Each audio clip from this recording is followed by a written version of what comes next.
What's good? Welcome back to the channel. Today we're going to discuss some of the key topics that I've been hearing floating around on YouTube about the Canik MC9 Prime, and I just wanted to touch base on some of those questions that maybe some of you guys had, or maybe not questions but just concerns about some of the things you guys are hearing about the Prime from someone who owns and has shot both. Now, I don't want to take up too much time, so I'll be kind of quick, but the number one thing that I've heard is that the ports do not work, or they don't work as they should. Now, one of the things that I do want to mention about the ports and the comps, or whatever you want to call them, is one, yes, they work. When you shoot the MC9 LS side by side to the Prime, you can tell the difference. They do work. Now, I feel like a lot of the reason why people are saying that they don't work, or they weren't as impressed with the ports on the Prime, is because they're comparing it to other guns that have jumped up to ports or comps. And like, let's say for example, the S.O.G P365 to the 365X macro. Now that was a big jump, because when the X macro came out with the comps, it was a huge difference in comparison to the 365, because the 365 is already slightly snappy. When you talk about the Hellcat Pro and the Hellcat Pro comp, again, another big jump in difference, because the Hellcat Pro without the comps was already a snappy gun. But the thing with Canik and the MC9 LS is that the LS has never been known to be a snappy gun. Now, I've personally always said that the LS has shot just as well, if not better, than the X macro and the Hellcat Pro comp. And I stick to it. The LS is a fantastic shooter. So when you compare the difference between the LS and the Prime, no, it's not going to be a huge difference in recoil management or in muzzle flip, but it does work. Now, again, the LS has been one of my favorite shooting guns since it came out. And I will tell you that in my personal experience, the MC9 Prime shoots better than the LS, the X macro, and the Hellcat Pro comp. Now, again, this is from somebody that has shot them all side by side and has even made videos on this. So in my opinion, yes, the ports do work. Now, question number two is going to be, is it too loud of a gun, specifically to those of you guys that want to carry it? My answer to that is yes, it is a little bit louder of a gun, but guess why? Because it's got ports. Any gun that has a port or a comp in the barrel and the slide is going to be louder than one without it. But in my opinion, this is just as loud as a Hellcat Pro comp and the X macro that are both comped. So no, it's not this super loud gun that you have to have 10,000 different kinds of ear protection to be able to keep your hearing. Man, it's normally loud for a comped gun. It's normally loud for a ported gun.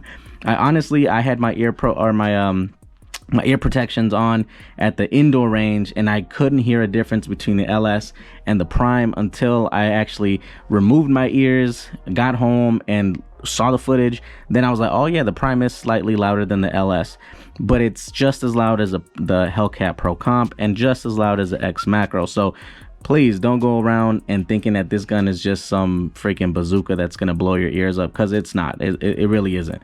It's not that kind of gun. We have a problem.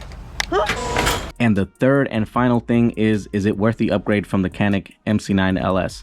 That's going to be subjective. And let me just tell you some of the differences and why I think if you don't have either of the two, this is the one to go with. But first and foremost, I did want to say that the MC9 LS has always been a great shooting gun, and this is actually, for me, was the gun of the year for 2024. This release was incredible. I loved how it shot. The functionality and everything was on point to me. Like I said, this has shot just as well, if not better, than the X macro and the Hellcat Pro comp. So the only things that I would have added to this literally are what they did with the Prime. So just to put it in this perspective, I paid about $485 for the LS, and I paid $600 for the Prime. That's a $120 difference.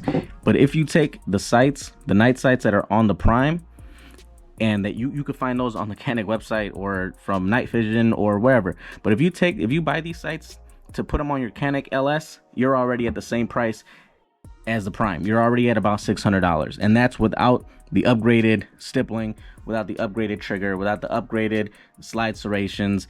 You know what I mean? So you're already at the price point of a Prime. The only thing that I can tell you that is going to be either you go with the Prime or you go with the LS is going to be based on the ports themselves. Now, if you're one of those people that you're like, nah, I'm not a comp guy, I would never carry one with a comp, then stick with the LS. The LS is a great shooting gun, and you're not missing out on anything because of that fact that it shoots great. There's no need to upgrade it to make it shoot better. Just practice and spend that extra money on ammo. But if you don't care about carrying with ports, I personally, I really, I'm kind of, I don't know, I'm kind of there and not there, but I would carry this. Would I keep it as like my main EDC? I'm not sure, but would I carry it? Yeah, I mean, just because it has ports doesn't mean I'm not going to carry it, right? So to me, I'm still testing it out. It's been 100% reliable. The muzzle flash is not, it's not that bad. I thought it was going to be worse. It's not bad. You know, the loudness, like I said, it's a non-issue. And to me, it is worth it. It is worth the upgrade or paying the extra $120 because, like I said, you get all this extra stuff. And I feel like the whole port talk just kind of overshadowed the rest of the great things that they did to upgrade the Prime, in my personal opinion. And if you're buying this just for the ports, don't do it. If you're buying it because of all the other upgrades, definitely worth it. But if you're looking for something that's gonna make you shoot flat, this is not the gun, man. No gun is the gun that's gonna make you shoot flat. The only thing that's gonna make you shoot flat and handle recoil is gonna be practice.